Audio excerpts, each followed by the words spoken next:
A police union executive has been arrested for running a massive drug smuggling operation out of her home for the past 8 years, sending drugs all over the country by disguising them as wedding gifts and candy.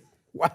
Okay, pick the story up, please. Yeah, this is a bit of a shock here. We've got this San Jose police union executive, basically kind of at the top, overseeing the entire police union for San Jose, California.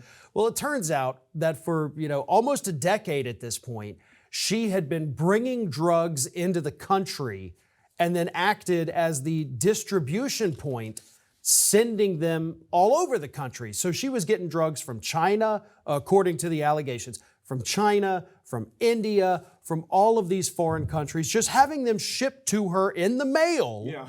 Well, she's using WhatsApp. I mean, she's coordinating with WhatsApp and coordinating with the police's own equipment. Right, she's using their 8 computers years. to set up her drug ring. Yeah. And it all is happening under the nose of these police officers, like you said, for 8 straight years. Yeah. And then she finally gets popped and she says, clearly it was my housekeeper that's smuggling all these drugs and sending them from my home.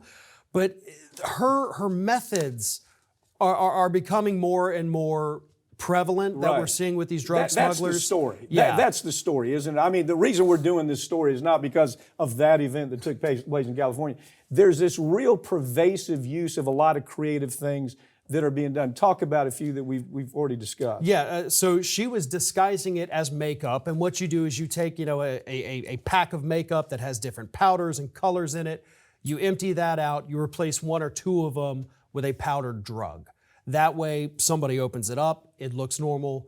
She can, well, not she, but you can bake it to look like candy.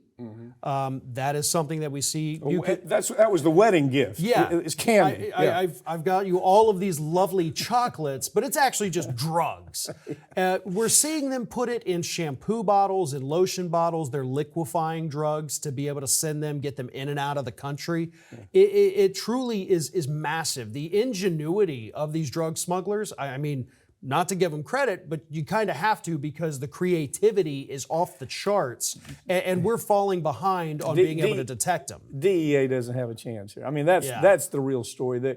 They're not funding the DEA. They're not training the DEA. They're not keeping up with time. We talked about one where they're putting where tourists are bringing the drugs back in. The magnet story. What the cartels down in Mexico have started doing is they'll put a package of drugs with a giant magnet on top, cover it in mud on a road.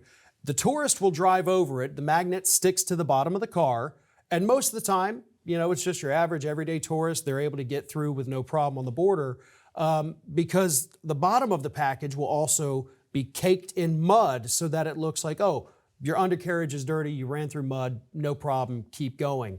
So they're using anyone as a mule that they can find, even people who don't know they're being used. And of course, that creates massive problems for these people when they get caught because they had no idea that they were bringing drugs into the country. This story tells me that the DEA is fighting a losing battle and somehow, if they're serious about it, need to adjust. Yeah.